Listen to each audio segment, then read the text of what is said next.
unsupervised, and you have a question whether it became contaminated or not. Is the truma immediately invalidated, regardless, although it may be revealed later? Elio tells you that it's not, that it was not contaminated, nevertheless it's possible, because it was left in an unsupervised state. Or we say no, the only reason why it's to be supervised shouldn't be contaminated. So if it's been revealed that it wasn't contaminated, so you're permitted to eat it. That's the machlokas Rabbi Yochanan Shlokish. Is a psul tuma or is a psul hasadas? Rabbi Yochanan psul tuma, Rabbi Shimon Lokasham psul haguf. Okay? Rabbi Yochanan, what's the halachic difference? Rabbi Yochanan psul hatuma have a shem yovo leyov yitareno shomim lo. Since you have it, so it's last fifth of the page. Okay? So Rabbi Yochanan says if Elio would come and he would say that it wasn't contaminated, you would accept his ruling. Reb Shimon lo k'shom psul have a shem yovo leyov yitaren ein shomim lo. It's irrelevant what he says. Why? That since until he came, it was unclear what exactly happened. So therefore, since it's a chson mishmeres, it's invalidated. Eser Rabbi Yochanan Reish Lakish. Okay, Rabbi Yochanan Eser Reish Lakish. Rabbi Shmuel ben Osher Rabbi Yochanan Broka Omer Lu Koton Hoya Ben Kevish Limizbeach B'Marovo Shel Kevish. There was a small window between the kevish, between the ramp and the mizbeach on the western side of Marov Shel Kevish. Shom Hoyu Zorkim Psuli Chatos Of. They put their chatos off, they became posul. 1 second. Now, normally the Torah says if something becomes noser, right, it's left over till dawn, what do you do with it? You burn it immediately. You burn it. What about if you have something which becomes contaminated? You also burn it immediately. Why? Because what about if something is in question and you're not permitted to eat it? Do you burn it? Or do you wait for it till dawn to become noser, and only then you burn it? Tu b'tzarasa means you let it be affected by becoming to like decompose. You wait till dawn. Okay, so that's the question. So it says in the Tosefta, they would put psul chatosos utu b'tzarasan. You let it stay till dawn. That's called ibutzura. That its form starts changing because it starts decomposing, which is lina, and then v'yosel b'sa serefa. And when do you burn it? You burn it after dawn. If you tell me that the reason why it's been invalidated is because there's a question whether it became contaminated or not, you're not sure. Therefore, you have to wait till morning to make sure that it's definitely invalidated, because now it's noser. Because until then, Shem Yova L'Yov Yitareno. You can't burn it before then, because there's a chance. What would be if Elio would come and he'll rule that it's not contaminated, right? So then you burn something which you were permitted to eat. Eliyam Ripsul Guv. But if you're telling me that anything which is not supervised, even if Elio would come and tell us it was not contaminated, it's been invalidated. So what do you have to wait till the morning that it should become possible lina, that it's noser, even before you should be able to destroy it, burn it? Because even if you would know factually afterwards it was not, you're not permitted to eat it. Okay? V'atanan, and v'atanya, we learned in the Brisa, Zaklal, kol shepsulo begufo, yisarf miyad, it's a Brisa. Something which is invalidated because it itself is not fit any longer, you burn it immediately. B'damu b'bailim tu b'tzarosam. But if the invalidation is in the blood, and not, or the bailim, or the person himself, you see, then it's tu b'tzuros, and then you have to wait till the morning. Let's take a look at Top Rashi. Kol psul begufo, psul vaday. It's definitely ubebosar atzmi yisarf, you burn it immediately. B'dam, kol nishmach hadam. What happens? You bring a korban, and you receive the blood, and before you have a chance to sprinkle, the cup of blood spills out. So in essence, there's nothing wrong with the korban, except we don't have something to validate it. What validates, what allows you to sacrifice the korban, to eat it? You have to sprinkle blood. But what happened was the blood spilled out. So if the blood spilled out, you have no blood to permit you to eat the korban. So, but in terms of the korban, there's nothing innately wrong with the korban. The meat didn't become contaminated. See, there you have to wait till the morning. You leave it till morning. It's called noser, and then you burn it. So that's why if the problem is the blood, not the meat, you have to wait till the morning. What's bebailim? Go chinit balim, right? But Pesach Kayim, you have a Korban Pesach, and you were supposed to bring the all of a sudden, before the person who brought the Korban Pesach had a chance to eat, he becomes contaminated. There's nothing wrong with the animal. The problem is you have nobody to eat it. So even though you have nobody to eat it, say, well, what's its value? And the only one who permitted to eat it is who? Are the people who participated. There, you have to wait till the morning for it to become no, sir. So it says clearly. So according to you, Reish Lakish, why does that you say that Hes Chadas it's a Psul Hes Chadas and it's not Psul Tumah? So why does it say that? Why do you have to wait until the morning? What do you have to wait till the morning? You should burn it immediately because it's a Psul Aguf. Omar Lei. So Reish Lakish answers, Hai Tana Tondevei Rabbi Ravu. Yeah, he says this Tana was the Tana which was taught in the Beis Medrash of Rabbi Ravu. Doma Philip's Pigel Ton Tubet Bibatsura. Here, even Pigel, which is there's an innate invalidation in the Pigel itself, he holds you have to wait until the morning. So therefore, that Tosefta we're quoting that by the Lulhoya b'Marobushel Kevesh that you have to wait till the morning. It's the same thing. He disagrees. Even if you have a Psul Aguf, you have to wait till morning. Albert, you following? What? Because it may No. Until now, we weren't aware of the Tana that Rabbi Barbu had taught in his yeshiva. We understood something which is definitely invalidated, you burn immediately. Something which is questionable, you wait till tomorrow morning, till the morning. So we asked the question. But according to Reish Lakish, that he says even if it's in a questionable state, because it wasn't supervised, that's you invalidated immediately. Therefore, even if Eliyahu would come and tell you it wasn't contaminated, you're not permitted to eat it. So why does it say in the Tosefta that if you have something which was in question, you have to wait till the morning to burn it? Why? Burn it immediately.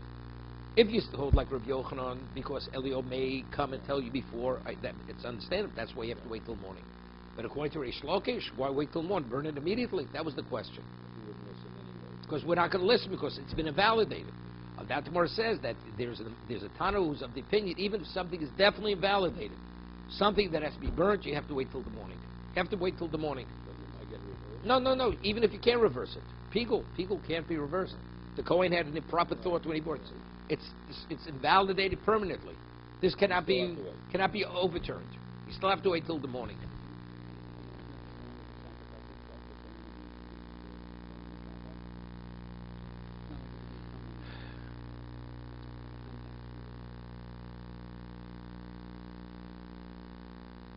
No. You can't say that because if that's the case, then we're back to where we got started. So what about when the meat gets contaminated itself? Why wait till the morning? You're right. What you're saying would be a reason, but then it wouldn't answer Reish Lakish. You understand? Because if that's the case, here we're talking about the meat became contaminated. Okay, maybe. But you're saying it must change its appearance. No, No changing matter its what appearance happens. means you have to That's wait why till keep the it- morning. yeah, Till the morning. You have to- No matter what the rest of these things are. Right. You got to wait till the meat itself changes appearance. No longer becomes Right. Then you couldn't use it. No, because once it reached dawn, it's gone. It's called gone. no sir. Thursday, no sir, left over has to be burnt. That's what Because they're by dawn it's changed its appearance. right. Well, that's only the terminology. You could put it in the freezer and it doesn't change its appearance, but usually it starts decomposing by morning already. Okay, ace fake. We learned in the Braisa nitma o shenipsla boser. If the meat of the korban is before before he sprinkles the blood, it becomes contaminated or it becomes disqualified, invalidated. Oshiotza chutz lekloim, or we're talking about Rashi, we're talking about achatos. Achatos cannot be taken outside of the azora, outside of the sanctuary. It's taken out. So we're talking about psul tuma, nifsal, or psul yotzei. Reb Lezer yizrok, but there's nothing wrong with the blood. Reb Lezer is of the opinion that even though there's not going to be any meat to sacrifice, you still sprinkle the blood. There's machlokes Rabbi Yochanan, Rabbi Lezer, Rabbi Shua. Do we say im ein boser ein dam, or do we say im ein boser yesh dam? Even if there's not going to be meat to be sacrificed, to be eaten, nevertheless you sprinkle the blood. That's Rabbi Lezer. Rabbi Shua says no, lo yisrok. That unless you have meat to be sacrificed or to be eaten, there's no zrikas adam. It's probably to be effective in terms of altering your faith. Right, kapara. Which one is it? If it's No, it's the blood. No, the blood is The definitely blood. the blood. But Yeah. nevertheless, So no. if you don't have the meat, you should go with blood, because then the guy is No, is off the hook, he but the doesn't bring pasuk, it over. yeah, you're right. But the pasuk says you should bring the meat and its blood. So the question is, does that mean you have to have both? If you don't have both, it doesn't work. You can't. Or do we say no? That's preferable. But even if you don't have the basar, you still sprinkle the blood. That's the argument of Rabbi Lezer and Rabbi Yeshua. However, it says Rabbi Yeshua agrees Shem Zora Kurza. Post facto, if you did sprinkle it, you have kapara. You have kapara. Now it says over here, it was either contaminated or was nifsal, or it was invalidated. My nifsal, it says similarly, nifsal is similar to nitba. My nifsal, this would support Rish Lakish, right? It was invalidated through because the person didn't supervise it. So is that we're saying. If you say it's a psul tuma, as a result, as a chadas is psul tuma have hainu mishkach flo de maratzi tzitz. If something becomes contaminated here, then we could talk about the tzitz that the coin go to war. Post facto, invalidates it. Eliyam psul agufu have. Like if you hold like Rish Lakish that it's not the psul tuma, it's a separate invalidation because you didn't watch over it. Hurtzat tzitz, amai hurtzat tzitz doesn't validate that. Because tzitz only validates tuma. On that he answers, Rish Lakish, my nifsal b'tful yom. We're not talking about, now we discussed. What's a tful yom? Person goes to the mikveh. When we say something's tummy, what does the word tummy mean? We had this before. Tummy means it's contaminated in a way that it could contaminate something else. Posul means it was invalid because somebody contaminated, touched it, but we don't call it tummy because it cannot transfer that tumah to somebody else. Person goes to the mikveh, he has to wait till nightfall. What happens if that person touches truma? He invalidates the truma. Because he has a semi-contaminated status, but the contamination is not sufficiently intense, so what he invalidates cannot pass on that tumah to something else. So when it says nifsal here, we're also speaking about something, what he touches, he's semi-tummy. Because he just has to wait now till nightfall. So therefore, if he touches kochik or he touches truma, it's invalidated. It's called puzzle because the word tummy means it's contaminated to contaminate something else. The object that he touches doesn't contract an intense level of contamination and it can pass it on, but it's limited to itself. Tuma, which is limited to itself, is called puzzle. So when it says puzzle, we're talking about it's tummy. It is.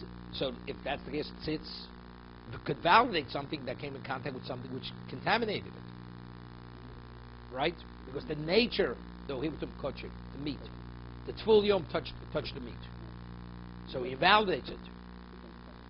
We call it puzzle. So originally we thought puzzle meant something else.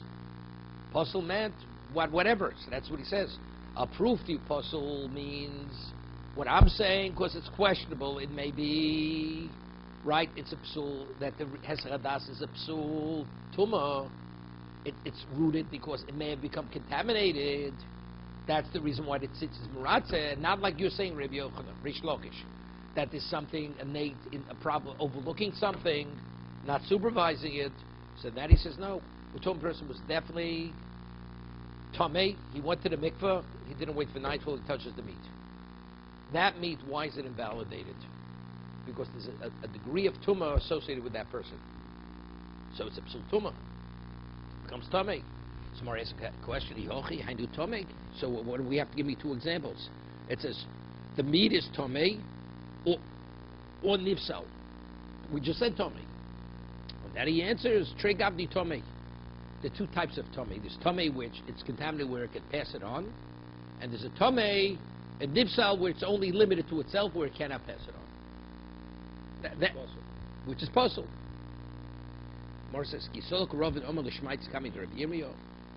So when Ravin had gone up to Eretz Yisrael, he said over what he had heard in the presence of Rabbi Yirmiyah.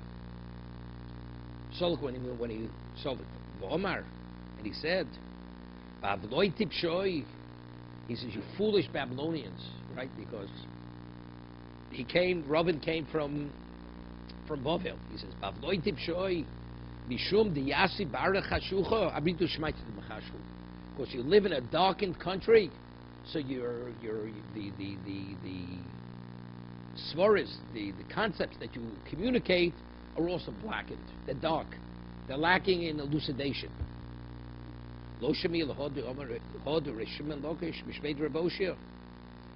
Haven't you heard? Because here we're coming to reconcile the brisa with Reish Lakish.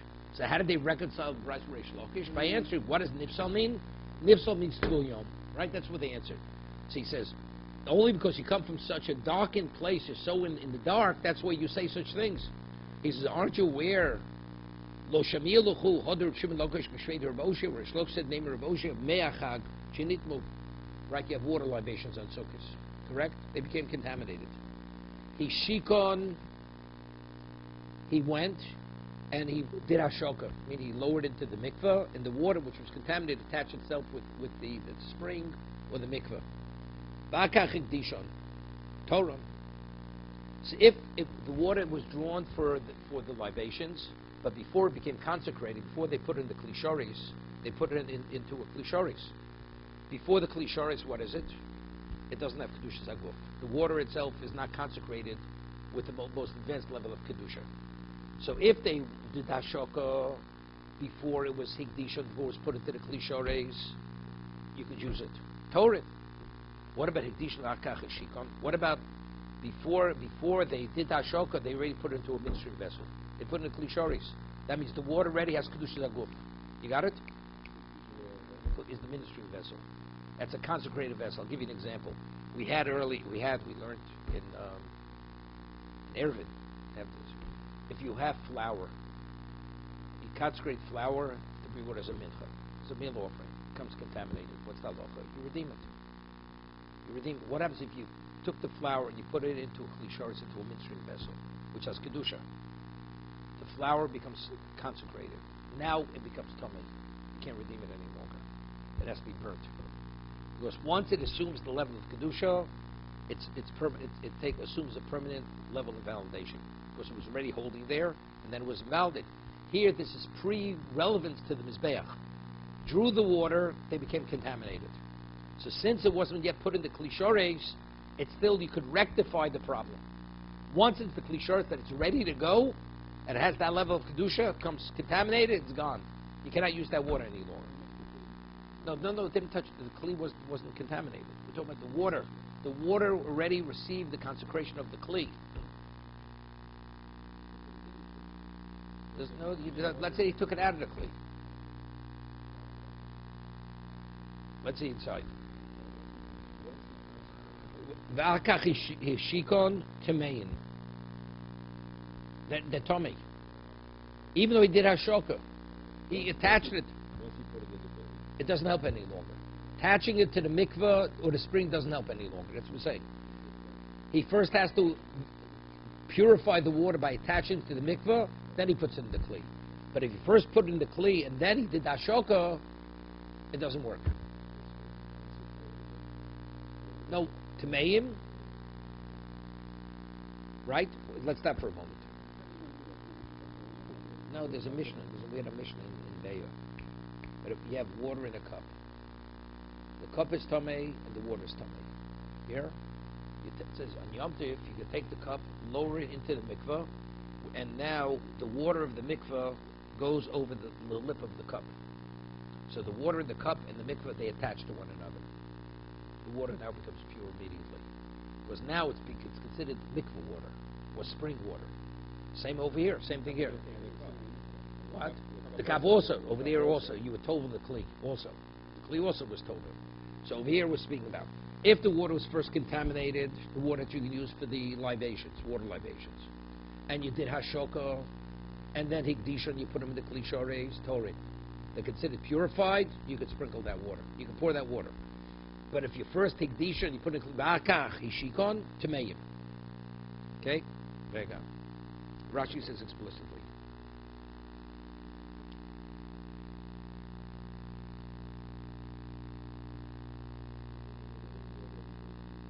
Yeah. 1 second.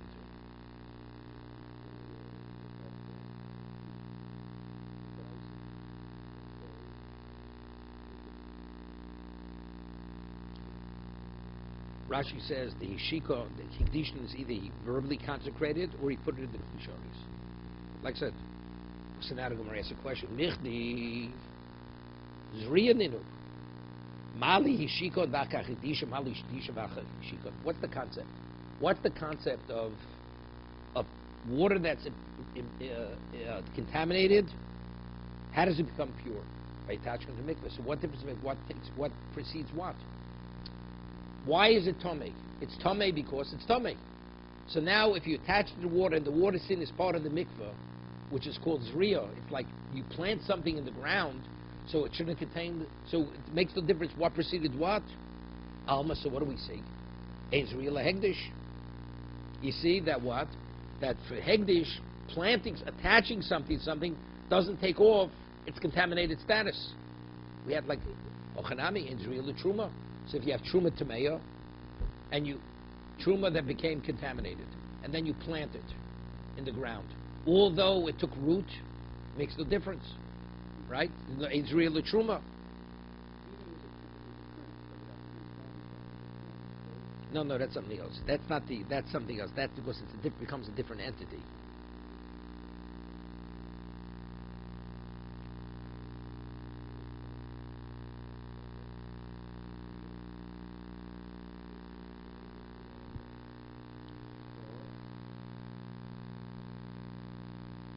We're talking about where, let's say you had the what's his name? You had the shoot of the truma cut, right?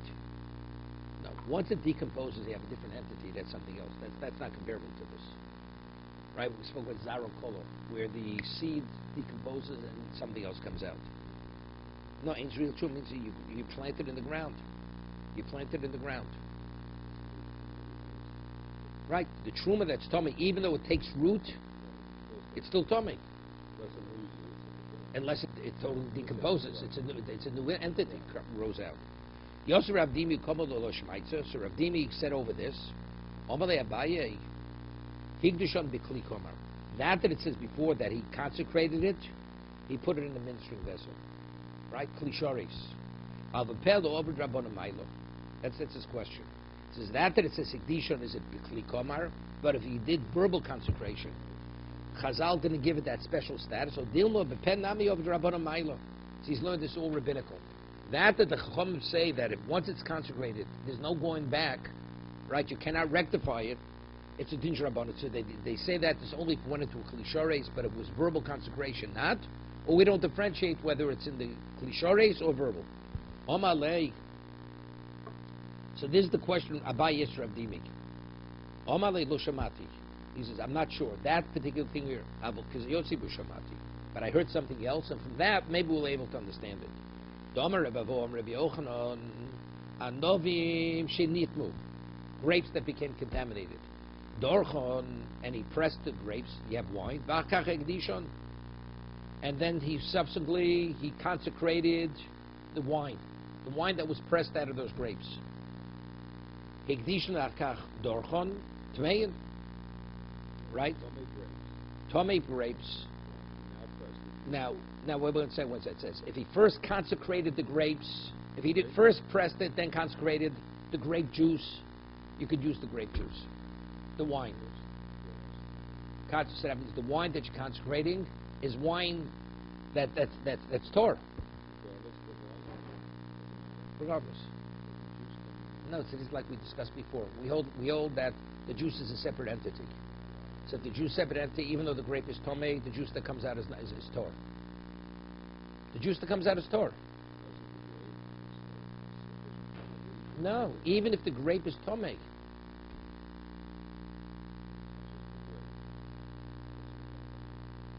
No, so that we only said according to the opinion that it's part of the grape. Oh, because it would touch it. So it's small amount. Okay? So it says, Dorchon v'akach higdishon is Torim. If he first pressed it, then he consecrated its Torah. Higdishon v'akach dorchon, but if he first consecrated the grape and then pressed it, Tamein. Smallest question. Right? Grapes have no relevance to put in the klisharis. We could put oil in the klisharis, wine in the klisharis, right? water in a kli sharis, but there's no such thing as grapes in a kli sharis. A ministering vessel means you put something that's supposed to be in a kli sharis. Grapes have no relevance to a kli sharis. So evidently, so how did the grapes, how were they consecrated? It was verbal consecration. So we see from there that even the Kedushas Aper, something which was consecrated and then came about, we don't accept it. But it's Milo.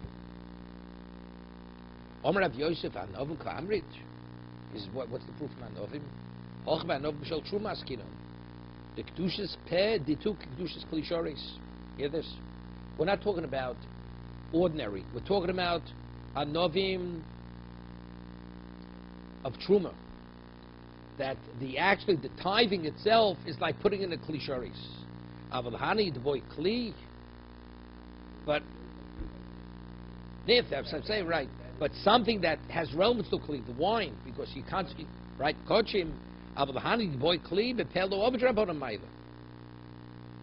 Dorchan Vafilu Tuva.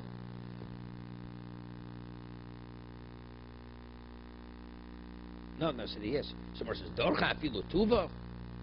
It's quoting it that if you press it before consecration, you could use that wine.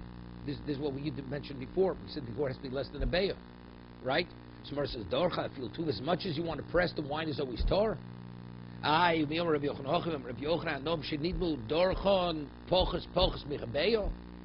You have to make sure the volume of the grape that you're pressing is less than a beya.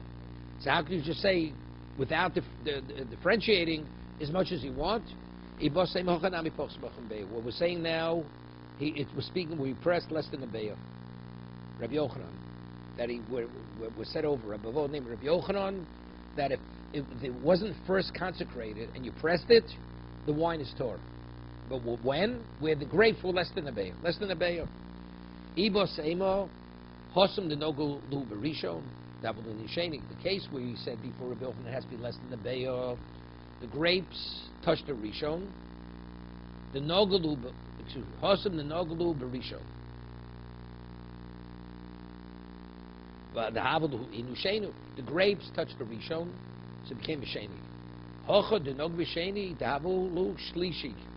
Davulu Shlishi. So therefore what? So it's not a problem. By Chulin there's no Shlishi. You got it? By Chulin there's no Shlishi. The grapes themselves are a Sheni. Let's say a Tomei touches a vessel touches the grape.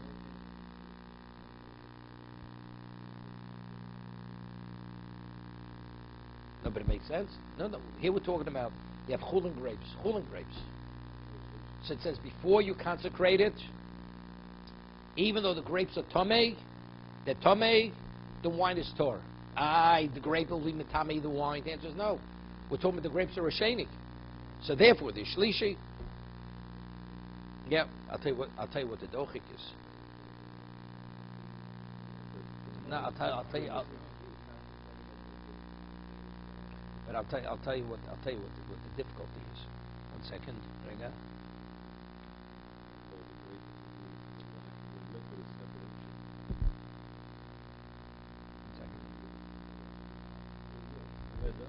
It's part of the grape, but it's a sheni. It's not a shlishi. See, it's interesting. We said before when we call something tomei. Tomei means it has the ability to contaminate. Posul means it was contaminated, but it does not have the ability to pass it on. Here it says, Anovim shenitmu. So we're not talking about what they are. They became contaminated. The term we use, according to this, is they themselves are what? It's a tumah which cannot be passed on. Correct? Nifsalu. No, but we never find that. That's what I'm pointing out. No. First it's only by true. First it says it's called posel. There's the noun. Here we're talking about the verb. The grapes that were contaminated. A contaminated person touched it. So that's once a sheni by chulin can't make a shlishi. So if he presses it before he consecrates it, you could use the wine for nesachim, for libations. Right, correct. That we discussed earlier. So Rish Lakish had to answer. If you remember, we were speaking about it was lohuch shel kabel tumah. Right, that's what he had answered. That's what he answered before. That was the discussion. Is it mifkid pokid, or is it not mifkid pokid? Omar Robo, Avanami Tanina, V'nosel of Mayim Chaim El Keli. Yeah, V'nosel of Mayim Chaim El Keli, Sheteichiyusam B'kli. V'nosam.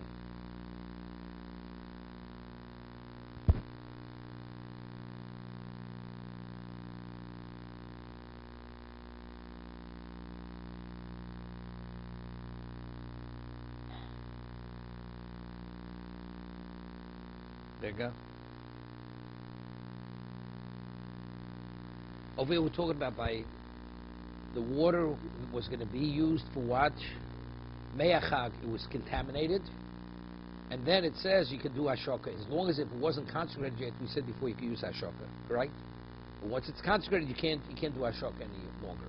So over here it says, Rava says, Havanamitid, it says, Nosel of Mayim Chayim El Keli. You should put on this by Ephapora, right, by the Paraduma. You put it, Mayim Chaim, into the vessel. Shtei Chiyusam the Kli. V'nosam. Now where are you putting it from? It's going from one vessel into another vessel. No, v'nosam.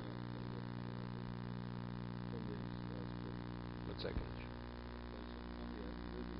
Dover Rabbanon says, Shtei Chiyusam the Kli. V'osa Kli Atzmo Shubkadish Bo Mechatos. The kli, the vessel itself has to be filled directly from the spring, but it shouldn't be filled from another and then poured into the other kli. And it's because nosan mashma plushin the mutala malosa b'kli acher v'yaram tovzeh. What does that mean? No, Rush. V'nosan's mashma. Yeah, v'nosan's mashma, even if they're coming from another kli. But the Torah says, so how do I know? No, wait. It says, V'nosel of Mayim Chaim El Keli. It says El Keli. So El Keli indicates it says be directly from the spring. V'nosan, but nosa means you're putting it from somewhere else. Putting means it's not just you're scooping it out. You're putting it. Right? So it seems to be they're detached. Are they attached? So you have a contradiction. But you're taking it out of the spring. The spring is not detached. Elo malo hochanami malo. Right? This whole discussion over there is that would say that it has to be taken directly out of the spring is purely a rabbinic stringency. On a Torah level, you could pour from one vessel into another vessel. But why? Because if you take it directly from the spring, you're not taking a chance that it may have been contaminated, the water. If you take somewhere another source, you never know where it's coming from. But taking it directly from the spring, you guarantee that the water is Torah, is pure, it's Torah.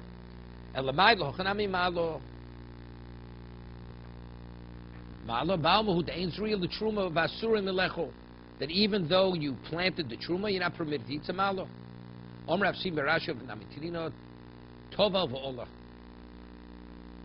Person was contaminated, he came out of the mikveh, ochel b'maser.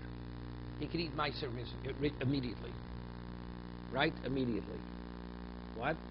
Herev Shinsho, but for Truma, he has to wait till nightfall. Ochel b'Truma. But it says b'Truma aim kochim lo. So the kasha is, Amai, Toru. Right? He has to wait till the next day. He has to wait till dawn. For Truma, he could eat with nightfall. For to eat kochim, he has to wait till the next day. The question is why? But he's Torah. Right? What's the basis to wait till the next day? Elamalo. The answer is it's a rabbinic stringency. Ochanami malo. So similarly here, it's a malo. No. We're not talking about they didn't do the sacrifice. It says over there, without talking about Mechusei Kippurim. He's not a Mechusei Kippurim. A person has to bring a korban. He's not allowed to eat kochim until he brings his korban. We're not talking about that kind of person. Person contaminated with a sheretz, with a rodent. Went to the mikveh, comes out of mikveh even before nightfall, we allow him to eat maser. Maser sheni. Even though it has a degree of kedusha. Now, nightfall comes, we allow, he's a Kohen, we allow him to eat truma. But what about he has kochim? He didn't eat his portion of kochim yet. Right? That he has to wait till tomorrow morning. The question is why? But he's Torah. Why should he have to wait till tomorrow morning? Just as we allow him to eat the truma, why can't he eat kochim? The answer is since kochim have a greater degree of sanctity than truma, The Chachomim, they gave a stringency. We want you to be more strict in regard to Kochim than Truma. Even though on a Torah level there's no difference. If you permitted to eat Truma, you permitted to eat Kochim. Hochanami, yes, before. No, Hochanami, Milo. So we feed. No, I understand. It doesn't make a difference. We give different milos. We give different milos. Different milos. The same thing before. We spoke about paraduma. What is paraduma? What have to do with truma? We see the chachomim that even though according to the Torah it's one level, the chachomim they legislate chumras when it comes to tum v'tayra. They legislate chumras. So here also, even though you're Torah, but we're dealing with tumah, we legislate a chumrah that for eating kochim we still consider yitame. No, it's with kochim that can be eaten for 2 days. Kochim that you're permitted to eat beyond dawn. Omer Abashilam Netanino Haboser. It says Haboser. Could have said Boser. What's Haboser? The Rabbah says Eitzim Levono. That what happens if the wood or the levon is the spice, which is not an edible, it's not classified as a food item, they become contaminated. If contamination comes into contact with a rock, the rock contaminated. If you have firewood, it's not a kli. To become contaminated, it has to be a kli. So it says, Abosor, to tell us that the wood that you use on the Mizbeach, or the levona that you sacrifice, that's the spice that you put into the mincha, if it's contaminated, you can't use it. So Mar asks, Eitz levona they're not contaminable. Wood is not a kli, and levona is not a food item. Torah only says a kli and a food item become susceptible to contamination. So what are we saying over here? From Haboser, it tells me that even the wood and the levona are contaminated, but they're not contaminated. The answer is malo, hochanami malo. It's a rabbinic interpretation. It's a malo. Right? On the Torah level, they're not contaminated, but since it's something that goes on the Mizbeach, we're machmir. Rabbinic stringency. Yeah, but that isn't the word's real. Same idea, even though on the Torah level there's real. Nevertheless, rabbinically, we don't accept it. But it's interesting. This is a machlokas in the Gemara. We had earlier. Where is it? We had this earlier here. Right? This is called Chibas HaKodesh.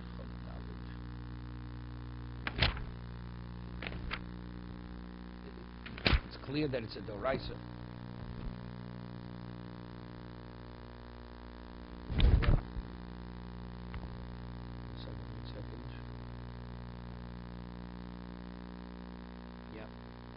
Chibas HaKodesh doraisa. Let it drip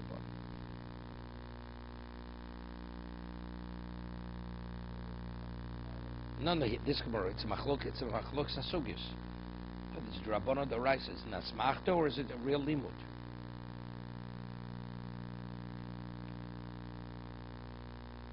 We had it where it says, the animal came out of the Gemara. We had the Gemara, what's his name? Or at the end of Erevin. Remember, the animal came out of the what's his name?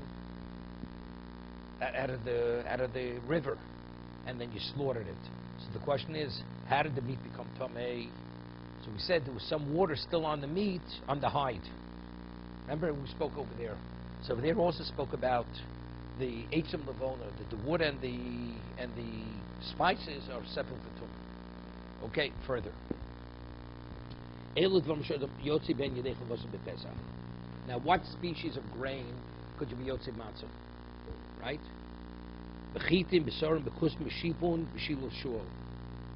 Meaning these are all grains. Wheat, barley, spelt, shipun is, I don't know what, the 5 grains, rye. Okay?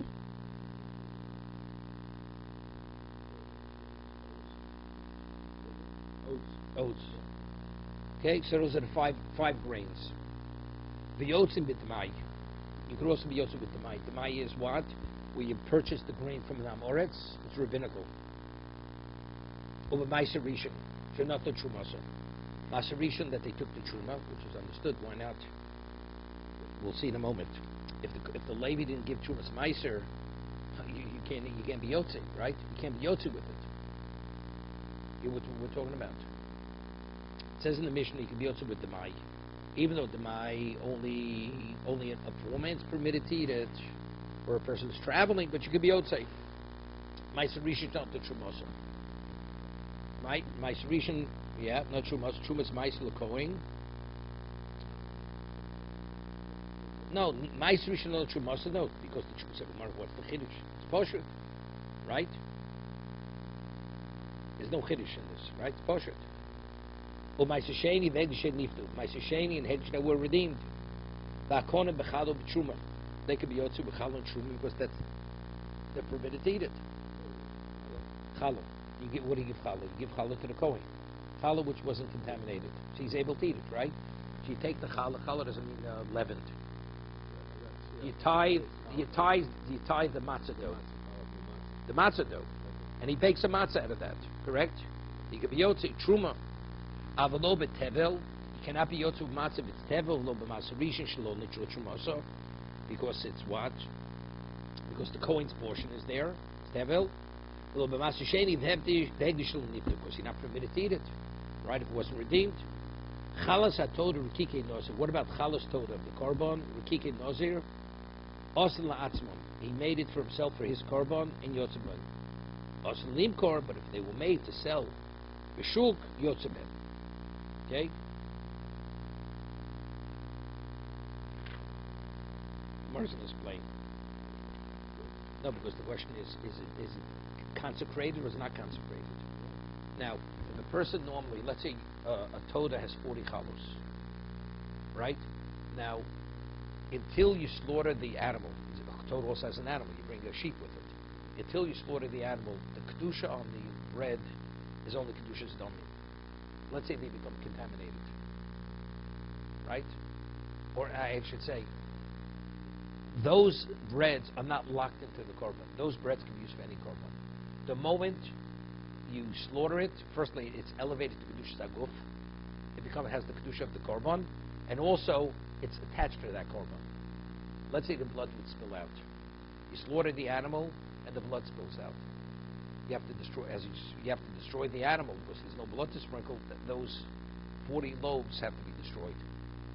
But let's say somehow he doesn't slaughter it, and he wants to take those breads and use it for another animal. He can use whatever he wants to do. He can do. Okay? No, he receives it in a receptacle. No, he received it and the cup spills, or he's not quick enough and it goes directly on the floor. So it's puzzle. So what do you do with the bread? The bread's gone. Because the moment you slaughter that animal, the bread becomes sanctified and it's attached to that particular animal. It takes on the same status as that korban. So if the korban cannot be eaten, the bread can't be eaten. Okay, that's talocha. Let's go further. Tana, kusmin. What is kusmin? Wait. Min chitim. It's a type of grain. It's a type of wheat. Shibol shuol v'shipon. Okay? Shibol shul v'shifon. Min seorim. It's a type of barley. Kusmin guba. Whatever it is. Shifon dishra in their language. If you want to know what kusmin is, what they call guba. If you want to know what shipon is, that's dishra. Shibol shul. What's shibol shul? Shivili talo. Okay. So it seems to be what it says, these 5 grains. Haniyain, oriz v'dochan lo, but it seems to be, but rice and millet cannot be used, even though it has a similar characteristics to grain, cannot be used. Menani mili, how do we know that? I mean, how does the Mishnah position? The Mishnah is these 5 grains, but rice and millet, which have similar characteristics to these grains, cannot be used. Well, no, the Gemara is going to say. Says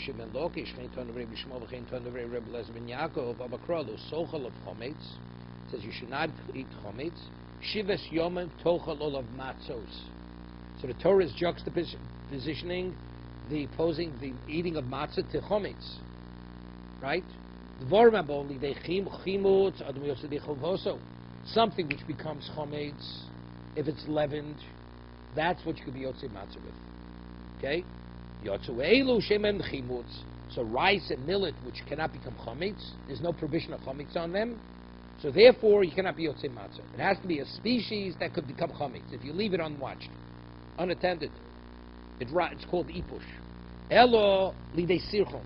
It's called rotting, spoiling. It's called spoiling.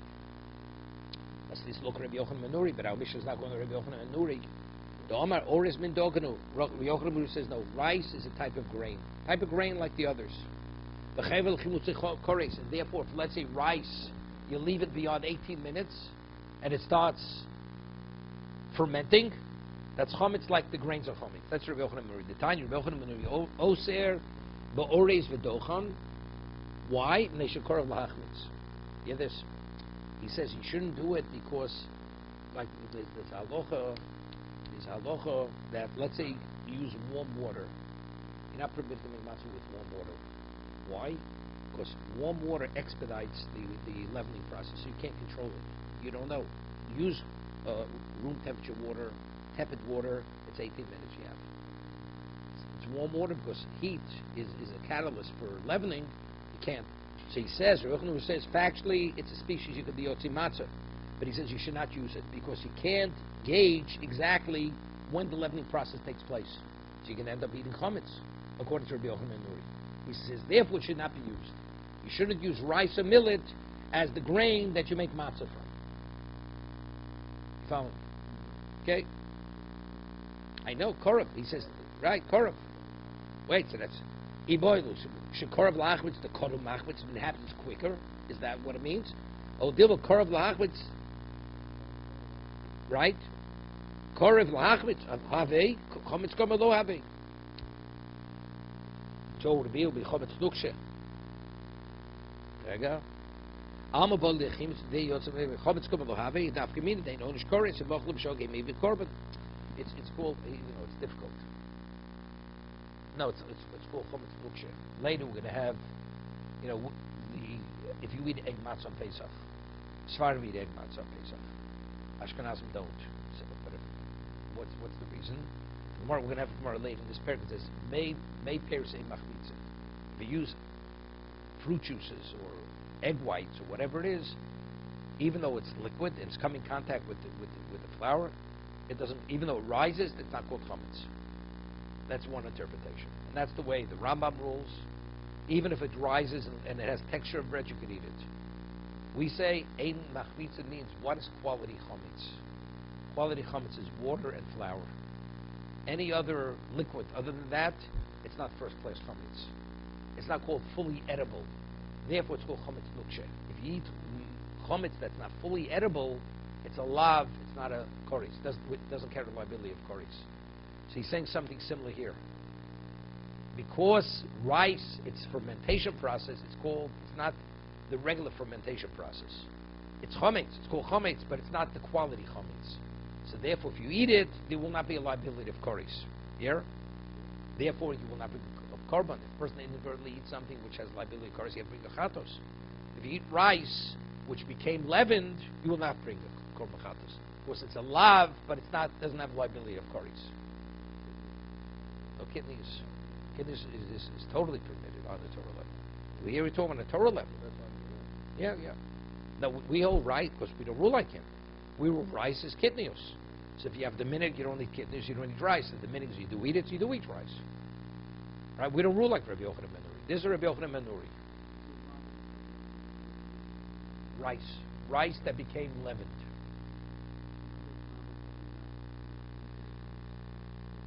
Millet. So he said, no, other grains that became leavened, if you eat it, you're liable for koris. If those 5. The other 2, you can be yotzi matzah because it's called chametz. But is it something that you're going to, what's his name, that you can be chayv koris? If it does become chametz, the answer is no. Because it's not the quality chametz of the other 5.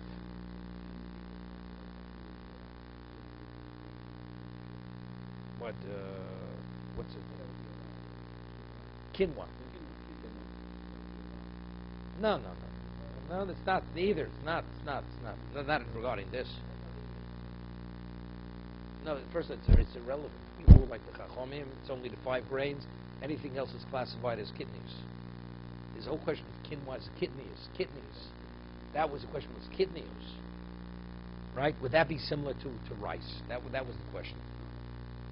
And that has no relevance to this discussion of the Gemara here. No, definitely not. No, this will be like Ashkenazi eats rice on Pesach. Okay, we'll stop here.